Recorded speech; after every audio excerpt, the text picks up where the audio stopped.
ঈদের ছুটি কাটছে, কিন্তু রাজনীতির মাঠ গরম। দেশের ভেতরে বাইরে আলোচনার কেন্দ্রবিন্দু এখন একটাই, লন্ডনে ইউনূস তারেক বৈঠক। শুক্রবার লন্ডনের ডরচেস্টার হোটেলে মুখোমুখি হচ্ছেন এ দুই শীর্ষ নেতা, প্রধান উপদেষ্টা ডক্টর মোহাম্মদ ইউনূস এবং বিএনপির ভারপ্রাপ্ত চেয়ারম্যান তারেক রহমান। এই বৈঠক নিয়ে ইতোমধ্যে দেশের রাজনীতিতে শুরু হয়েছে নানা জল্পনা কল্পনা। কারণটি স্পষ্ট, একদিকে জাতীয় নির্বাচন সামনে, অন্যদিকে প্রধান দুই পক্ষের মাঝে দীর্ঘদিনের দূরত্ব। ডক্টর ইউনূস কিছুদিন আগেই প্রধান উপদেষ্টার দায়িত্ব নেয়ার পর বিভিন্ন রাজনৈতিক দলের নেতাদের সঙ্গে দেখা করেছেন, তবে এখনও দেখা হয়নি বিএনপির শীর্ষ নেতা তারেক রহমানের সঙ্গে।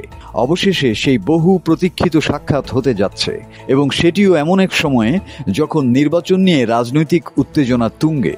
ডক্টর ইউনূস আছেন লন্ডনে ব্রিটিশ রাজা তৃতীয় চার্লসের কাছ থেকে হারমোনি অ্যাওয়ার্ড নিতে। সেই সফরেই সুযোগ করে নেওয়া হচ্ছে এই গুরুত্বপূর্ণ বৈঠকের।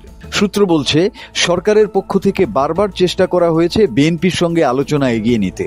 আনুষ্ঠানিক অনানুষ্ঠানিক যোগাযোগ হয়েছে দলের মহাসচিব মির্জা ফখরুল ইসলাম আলমগীর সহ শীর্ষ নেতাদের সঙ্গে। অবশেষে সোমবার রাতে বিএনপির জাতীয় স্থায়ী কমিটি এই বৈঠকে সম্মতি দেয়।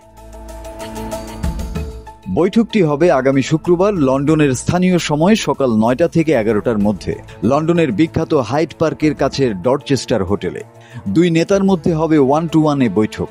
এই বৈঠক নিয়ে শুধু রাজনৈতিক মহল নয়, কূটনৈতিক মহলেও বাড়ছে আগ্রহ। বিশেষজ্ঞদের মতে এটি হতে পারে বাংলাদেশের রাজনীতির একটি গুরুত্বপূর্ণ টার্নিং পয়েন্ট।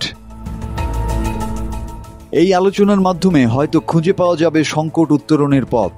বিএনপির নেতারাও মনে করছেন, এ বৈঠক শুধু প্রতীকী নয়, এটি হতে পারে পরিবর্তনের সূচনা।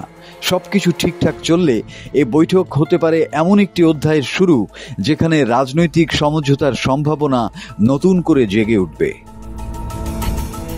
মাসুদ হাসান, বাংলা টিভি।